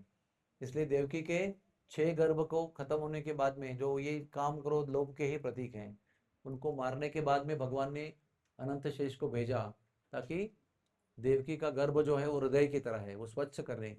स्वच्छ करने के बाद में फिर वो स्वच्छ हृदय में बलराम जी के आने के बाद स्वच्छ हो गया, उसके बाद में कृष्ण ने उसमें अवतार लिया देवकी के गर्भ में। तो हम भी बलराम जी से ये प्रार्थना करते हैं कि आप हमारे हृदय को ये 6 शत्रुओं से, 6 राक्षसों से मुक्त करो, ताकि हमारे हृदय में कृष्ण प्रकट हो जाए। कृष्ण तो है वहां पर, लेकिन प्रकट नहीं होते हैं, मैनिफेस्ट नहीं होते हैं, क्योंकि वो गंदगी में वो प्रकट नहीं होते हैं। जब गंदगी खत्म हो जाती है तो कृष्ण प्रकट हो जाती है, हम कृष्ण भावना भावित हो जाते हैं, कृष्णा कॉन्शियस हो जाते हैं। तो कृष्णा कॉन्शियस हमको करना है तो बलराम जी ही कर सकते हैं, गुरु ही कर सकते हैं। और हमारे जो गुरु हैं, आपके जो गुरु हैं, वो सब बलराम जी के प्रतिनिधि हैं, रिप्रेजेंटेटिव हैं, वो उनका ही काम करते हैं। सब बलराम जी के अवतार हैं, गुरु जितने भी हैं उनका ही काम करते हैं, उनका ही बल, बलराम जी का बल गुरु जी के अंदर होता है, और वो बलराम जी के बल के आधार पर हम लोगों का उद्धार करते हैं। तो मैं आप सबको बलराम जी के जन्मदिन की बधाई देता हूँ, और मन की तैयारी करना कि बलराम जी आदि गुरु हैं, और भगवान की सेवा में सभी गुणों में सभी गुणों में व्यस्त रहते वो, शांत रस में, दास्य रस में, साख्य रस में, वात्सल्य रस में, माधुर्य रस में, 5 रस में कोई एक व्यक्ति काम नहीं करता है, एक एक रस में ही काम सेवा होती है। बलराम जी ऐसे एक ही व्यक्ति है जो 5 रसों में भगवान की सेवा करते हैं। ऐसी सेवा कोई नहीं कर सकता है जो बलराम जी करते हैं। हम बलराम जी से प्रार्थना करते हैं कि आप इतनी सेवा करते हो, कौन सी सेवा नहीं करते हो, तो वो जो सेवा करने का भाव है, आपका मूड, वो हमको दे देना। कृपा करना कि आपका, देखो सेवा करना इंपॉर्टेंट नहीं है, सेवा भाव प्राप्त करना इंपॉर्टेंट है। सेवा भाव प्राप्त करेंगे तो सेवा कर पाएंगे, लेकिन सेवा कर रहे हैं जबरदस्ती, इच्छा नहीं, कोई बोला इसलिए कर रहे हैं, लेकिन दिल में इच्छा नहीं है, तो सेवा का कोई लाभ नहीं होगा। सेवा भाव होगा तो सेवा भाव के साथ जो सेवा करेंगे वो गिनी जाएगी, भगवान उसको स्वीकार करेंगे। तो हम बलराम जी को सेवा नहीं मांगेंगे, हम बलराम जी को सेवा का भाव मांगेंगे, जिससे हमारे हाथ से अनंत सेवा बलराम जी की और कृष्ण की होती रहेगी। बोलो हरे कृष्णा, हरे कृष्णा, कृष्णा कृष्णा, हरे हरे, हरे राम, हरे राम, राम राम, हरे हरे। और एक प्रार्थना कर सकते हैं बलराम जी से कि बलराम जी अपने जो फल है उससे हमारे हृदय में जो अनर्थ है उनको उखाड़ दें। वो जो हल, बलराम जी ना 3 अस्त्र धारण करते हैं, एक है गदा, एक है मुसल, और एक है हल। हाँ, तो हल क्यों यूज करते हैं हम लोग? खेती करते हैं ना, खेती, जो जमीन बहुत हार्ड होती है, सूखी होती है, उसको हम हल लेके क्या करते हैं, हल्का कर देते हैं ना, खुला कर देते हैं उसको, ताकि वो, क्या कहते हैं उसको मराठी में हम बोलते हैं खुशखुशीत, यानी कड़क नहीं होता है, फिर नरम नरम हो जाता है, उसके अंदर फिर बीज डालेंगे तो तुरंत उसका पौधा आएगा। तो हमारा हृदय जो है ना, वो 6 प्रकार के अनर्थ से बहुत हार्ड हो गया है। तो बलराम जी वो हृदय, हार्ड हृदय जो है 6 प्रकार के दोषों से बना हुआ, उसको हल चला के उसको सॉफ्ट बना देते हैं। फिर उसमें भक्ति लता बीज डालेंगे तो भक्ति लता का उसमें उगम होता है, भक्ति का पौधा जो है उसका निर्माण होता है। तो बलराम जी को प्रार्थना करना है कि आप ये जो हल है वो भक्तों के हृदय को मशागत करने के लिए है, खेती करने के लिए, आपके भक्ति की खेती उत्पन्न हो, इसलिए ये आपके हल का प्रयोग करो। और हमारे अंदर जो राक्षस बैठे हैं उसको मारने के लिए गदा का उपयोग करो, मुसल का उपयोग करो, पाउडर बना दो पूरा, चकनाचूर कर दो उसको। तब बलराम जी फिर करेंगे सब काम अच्छी तरह से, खेती भी करेंगे, राक्षस को भी मारेंगे, हृदय को शुद्ध भी करेंगे, कृष्ण को प्रकट भी करेंगे, सब करेंगे। बलराम जी सब करते हैं, आप खाली बोलो उनको, प्रार्थना करो। बड़े दयालु हैं, उनका एक नाम क्या है, दाऊ दयाल, बहुत दयालु है वो। कृष्ण भी इतने दयालु नहीं है इतने बलराम दयालु है। वृंदावन में प्रभुपाद जी ने कहा था कि मैंने वृंदावन में पूरे वर्ल्ड के अंदर एक ही मंदिर है जिसमें प्रभुपाद ने कृष्ण बलराम को स्थापन किया है। बाकी जितना मंदिर प्रभुपाद ने बनाया तो वहां पर राधा गोविंद जी ब्रुकलिन में है, हाँ, राधा, क्या, किशोर किशोरी, ऐसे बहुत सारे प्रभुपाद ने मंदिर बनाए, लेकिन वृंदावन में कौन सा मंदिर बनाया? कृष्ण बलराम था। और क्या बोलते हैं भक्तों को वो, कि आपको कोई डिफिकल्टी है तो पहले बलराम जी के पास जाओ, फर्स्ट इन कमांड। आपका सारा डिफिकल्टी को सॉल्व करने के लिए माँ बलराम जी का अधिकार दिया है। तो बलराम जी ब्रज में सभी भक्तों का डिफिकल्टी सॉल्व करते हैं। हमको भी कुछ डिफिकल्टी हुआ तो बलराम जी के पास जाके अपना निवेदन दे दो, please help me, Balram ji Maharaj please help me. हरे कृष्णा कृष्णा कृष्णा हरे हरे, हरे राम राम राम हरे हरे। Thank you. अभी प्रश्न पूछो। हस्तिनापुर को क्यों हल से उखाड़ा आपने? हस्तिनापुर को बलराम जी ने पृथ्वी से क्यों उखाड़ा? 1 घंटा आपके पास है क्या? और शॉर्ट में बताता हूँ। दुर्योधन की जो कन्या थी लक्ष्मणा, उसको स्वयंवर से कृष्ण का लड़का जो था जाम्बवती का सांब उठा के लेके आया। उसका स्वयंवर था, वो चुनेगी, लड़का नहीं चुनेगा। लड़के आएंगे खड़े रहेंगे सज धज के, वो आके जिसको पसंद आए उसको माला पहना के शादी हो जाएगा। लेकिन लक्ष्मणा जो थी वो सांबो को बड़े अच्छी लगती थी, और उसको पता था कि उसको सांबा अच्छा लगता नहीं है, और सांबो को चाहिए थी वो पत्नी के रूप में। इसलिए वो वीर था बहुत, गया घुस गया अंदर, सीधा उसको पकड़ के उठाया और ले गया। उसको कहते हैं राक्षसी विवाह। 8 प्रकार के विवाह होते हैं, उसके अंदर एक विवाह है जोर जबरदस्ती, उठा के ले जाने का। तो उठा के ले गए तो लोग दुखी हो गए, बहुत गुस्सा आ गया उनको। तो सारे कुरु जितने भी थे, दुर्योधन दुशासन, सब आक्रमण किया और अरेस्ट किया उसको, और बंद कर दिया जेल में। तो अपने बेटी को वापस ले लिया और उसको कैद में डाल दिया। तो ये खबर पहुंच गई द्वारका में कि कुरुवंशियों ने यदुवंशियों के बालक को पकड़ के जेल में डाल दिया है। तो गुरुसर ने बोला आक्रमण करेंगे, सैन्य को इकट्ठा किया और सबको ऑर्डर दिया, रेडी रहो, अभी आक्रमण करना है हस्तिनापुर पे। तो बलराम जी आए और उग्रसेन को बोले महाराज जी, उनके नाना जी है ना, वो बोले नाना जी आप थोड़ा रुको, मेरा बहुत अच्छा कांटेक्ट है उनके साथ, मेरा दुर्योधन शिष्य है, प्लस मुझे बहुत मानते हैं वो, मैं बड़े दोस्त, बहुत बड़े मेरे दोस्त लोग वहाँ पर हैं, तो हम लोग पुराने मित्र हैं, हमारा रिश्ता भी है उनसे, तो युद्ध करने के पहले मुझे एक मौका दो आप, मैं जाता हूँ बातचीत करता हूँ। दे दिया अच्छी तरह से, सांबो को वापस कर दिया, लक्ष्मणा को दे दिया, तो ठीक है, युद्ध करने की जरूरत नहीं है। और नहीं माने तो युद्ध करेंगे हम, फिर हस्तिनापुर को नष्ट कर देंगे। तो बलराम जी गए, उद्धव जी को भेजा, मैसेज दिया कि मैं आया हूँ, मेरा रिक्वेस्ट है आपको कि हमारे बालक सांब को वापस करो, और लक्ष्मणा को उठा के लेके गया है तो उसके बाद विवाह भी कर दो उसका। तो ये कहने के बाद में कौरवों ने बोला कि पैर की जूती सर पे सवार होने का प्रयास कर रही है।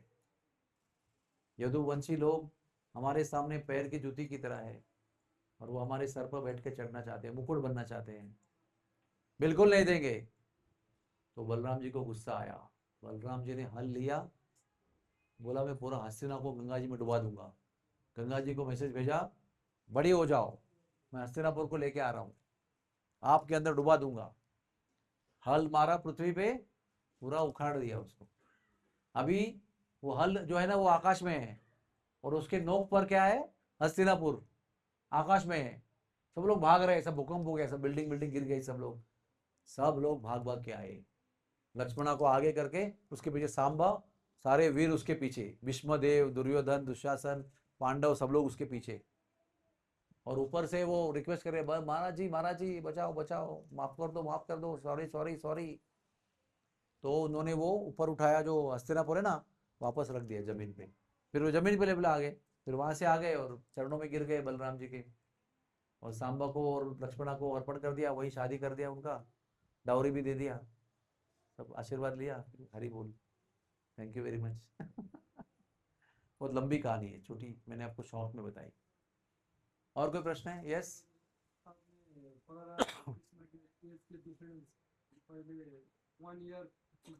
वो गलती से बताया था, 1 ईयर 8 डेज, 1 ईयर 1 वीक। आप गिनो ना, पूर्णिमा से अष्टमी कितना होता है?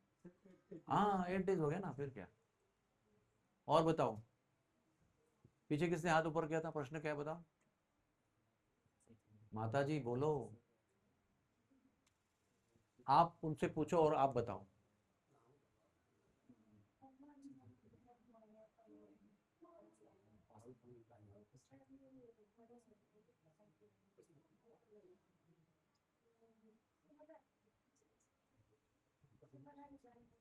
बोलो बोलो। Yes, I am not able to hear, I told you to hear and tell me. Subhadra का जन्म कैसे हुआ? कृष्ण बलराम का जन्म तो पता है ना आपको, बलराम जी का पहले हुआ, फिर कृष्ण का हुआ, फिर वो गोकुल में थे, फिर वो वृंदावन में गए, नंदगांव बरसाना में गए, वहां रहे, 12 साल के बाद लौट के आए, तब तक वो जेल में थे। कौन? वसुदेव और देवकी। 12 साल के बाद में कृष्ण ने आकर कंस का वध किया, फिर माता पिता को जेल से फ्री कर दिया। उसके बाद में सुभद्रा का जन्म हुआ, वसुदेव और देवकी के लिए। वसुदेव और देवकी की ही कन्या है वो, बलराम जी की कृष्ण की छोटी बहन है वो। ठीक है, और प्रश्न किसी का है? बलराम बलराम के रेवती माता से कैसे विवाह हुआ? बलराम जी का रेवती महाराज माता जी का विवाह का लंबा लंबा कहानी, बहुत लंबी कहानी। रेवती माता सत्ययुग की है, उसके पिताजी का नाम रैवत राजा है, और वो सबसे बलवान व्यक्ति से विवाह करना चाहती थी। पिताजी ने पूछा तुमको कैसा चाहिए husband, how you want your husband? फिर बोला विश्व में उससे अधिक बलवान कोई होना नहीं चाहिए, ऐसा मुझे पति चाहिए। तो रेवत राजा ने पूरा दुनिया में ढूंढा, कोई नहीं मिला उनको। तो सत्ययुग का था ना वो, सत्ययुग को तो सभी देवताओं से कांटेक्ट होता है सब लोगों का। सत्ययुग में देवता लोग भी नीचे आते हैं, यहाँ के लोगों को मिलते हैं, और यहाँ के लोग भी राजा लोग वहां जाते हैं, उनको देवताओं को मिलते हैं। तो ये रेवत राजा अपनी बेटी को लेकर ब्रह्मा जी को मिलने गए, ब्रह्मा लोक में गए। बोलो, तो ब्रह्मा से पूछा कि मेरी बेटी को सबसे बलवान व्यक्ति से विवाह करना है, अभी आप ही बताओ, मुझे कोई नजर नहीं आ रहा है, आपको कोई नजर में कोई है? तभी ब्रह्मा जी ने रेवत राजा को बताया कि अभी सबसे बलवान जो बलराम जी हैं, वो द्वापर युग में पृथ्वी पर लीला कर रहे हैं, वही आपके कन्या के लिए सबसे अच्छे पति हैं। तो फिर वो पत्नी अपने बेटी को लेकर, रेवत राजा रेवती को लेकर लौट के आया पृथ्वी पर। तभी रेवती जो थी वो सत्ययुग के हाइट की थी। सत्ययुग में एवरेज हाइट 40-50 फीट होता है, कलयुग में एवरेज हाइट 6 फुट का होता है, 5-6 फुट, और द्वापर में 15 से 20 फुट, त्रेता में 25 फुट, और सत्य में 40-50 फुट। तो कम कम होता है जैसे आगे बढ़ता है। तो बलराम जी तो द्वापर युग के साइज के थे, यानी 15-20 फुट के थे, और रेवती सत्ययुग के साइज की थी, 50 फुट की थी। तो उन्होंने आके प्रपोज किया उनको विवाह के लिए, बलराम जी ने हाँ बोला। तो ऐसे कैसे चलेगा, पति 15 फुट और पति 50 फुट? तो बलराम जी ने अपना हल प्रकट किया, हल प्रकट करके उठाया उसको और रेवती के कंधे पर लगाया और उसको नीचे खींचा ऐसे, और इधर तक बना दिया, फिर शादी कर दिया। ये लीला है बलराम जी की। और शादी हुआ, उसके बाद में रेवती उनको अपने दोस्त के पास लेके गई, ललिता जी के पास, ऊंचे गांव में। ओके, हरे कृष्णा कृष्ण कृष्ण हरे हरे, हरे राम राम राम हरे हरे। और कोई प्रश्न है किसी का? ओके।